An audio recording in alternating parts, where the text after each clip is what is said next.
Hello everyone, welcome to day number 2 of FIDE Grand Prix 2022 in Belgrade, Serbia. And here, Rapport wins the Belgrade Grand Prix. A worthy champion. All right, let's go through the game. Richard Rapport.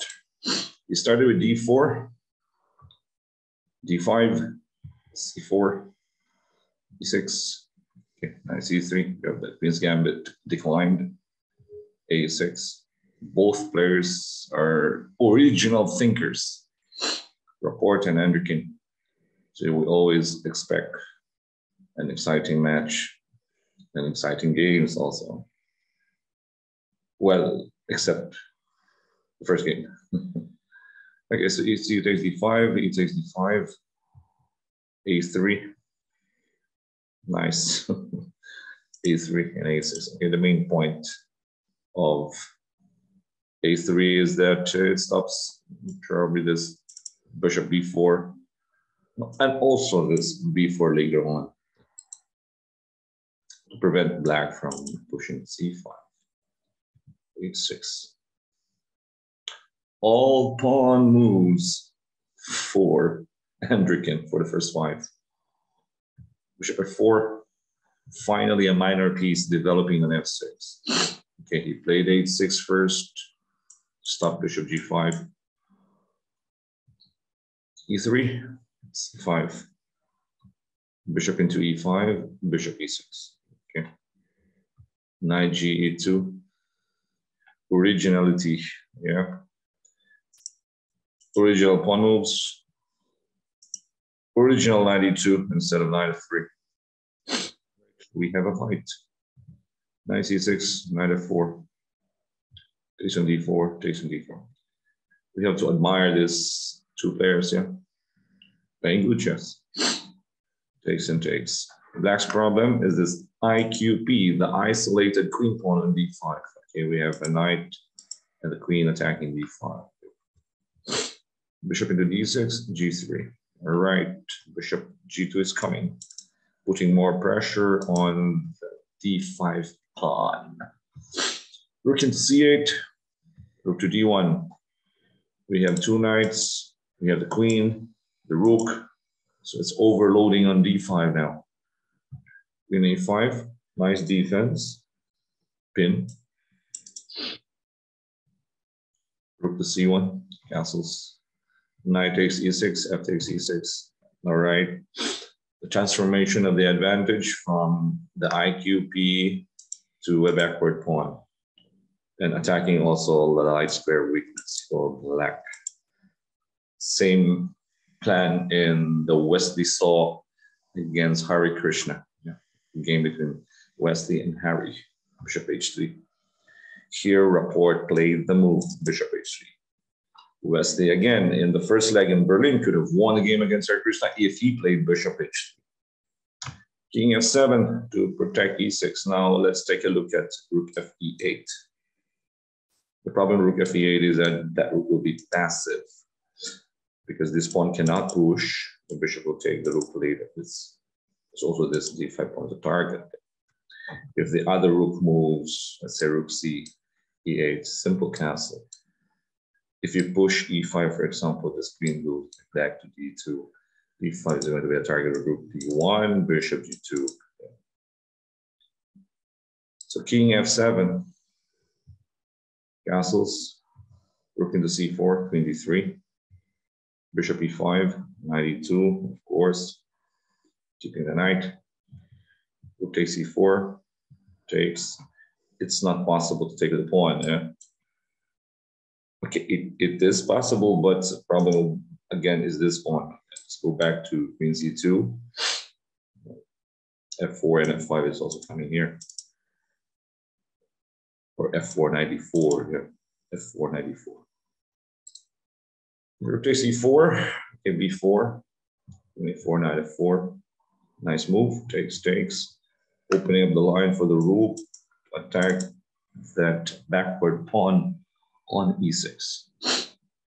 Queen c6, queen e3. 94, F3, driving on the knight. Queen D4, saving time. Queen D4, all right. Queen E5. And the E6 pawn, knight E2, F5. Sacrificing the exchange. Knight takes F1, takes an E6. King E8, the mistake. But it's hard to criticize Black's King E8. He was worried about King D6 because of this Queen takes G7 with a check. But this could have been, okay, this was the better way. King this is Queen F8, and the king just goes to C7. Okay, if you try to promote the pawn on E8, Queen B6 check. Takes, Rook C1, King E2, there is Queen D5. King D2, Rook C2. And it's a draw. Yes. If you take on C2, Queen E2 check. Now, why is this different from the game? Let's try to look at the game.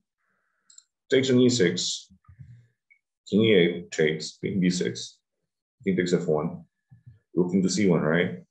King E2. Now, let's take a look at Queen B5. Okay, King D2. And let's just say Rook C2. Same is it? But no, because after Queen E2, King goes to D1, to B1, sorry. Queen D1, King B2, all right?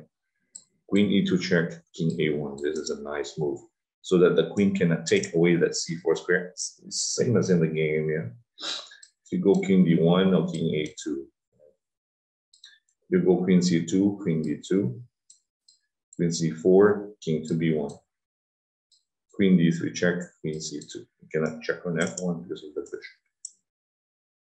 That was the main difference, right? If King E7, try to look at the queen. It's on F8, not on G7.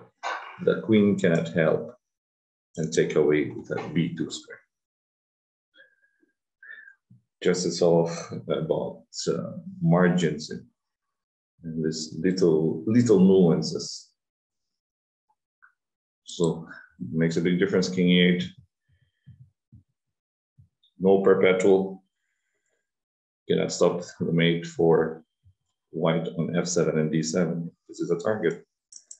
And here,